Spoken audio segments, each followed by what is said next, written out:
Tanda seorang Hari Raya Roh Kudus. Pentakosta adalah salah satu hari yang penting di dalam kekristenan. Dan biasanya orang-orang Kristen memperingati hari Pentakosta sebagai hari turunnya Roh Kudus dalam kehidupan orang yang percaya kepada Yesus Kristus. Nah, yang menjadi pertanyaan sekarang adalah bagaimana kita bisa tahu orang yang percaya kepada Yesus punya Roh Kudus dalam hidupnya.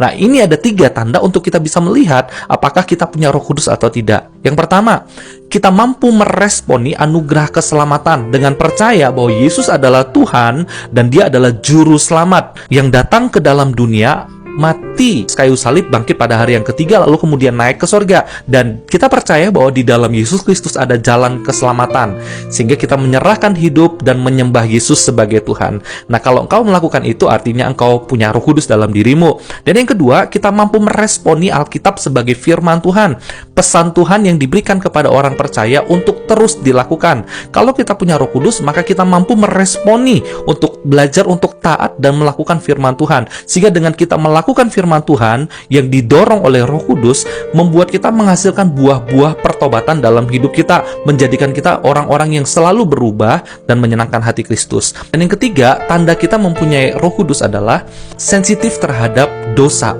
Jadi orang Kristen bukan berarti tidak bisa melakukan dosa, bukan berarti tidak bisa jatuh dalam dosa. Tapi yang jadi masalah adalah apa bedanya sebelum dan sesudah kita punya Roh Kudus. Nah, sesudah kita punya Roh Kudus dalam diri kita, ada peran Roh Kudus yang selalu menuduh kita, mengingatkan kita bahwa dosa yang kita lakukan itu akan menyakiti hati Kristus, akan tidak berkenan di hadapan Tuhan. Sehingga dengan dorongan dan tuduhan daripada Roh Kudus tersebut membuat kita kembali mau bertobat dan kembali kepada Yesus Kristus. Nah, itulah tanda bahwa kita punya Roh Kudus dalam diri kita. Nah, bagaimana dengan engkau yang percaya kepada Yesus? Sudahkah punya Roh Kudus dalam hidupmu? Tuhan berkati kamu, Tuhan sayang sama kamu.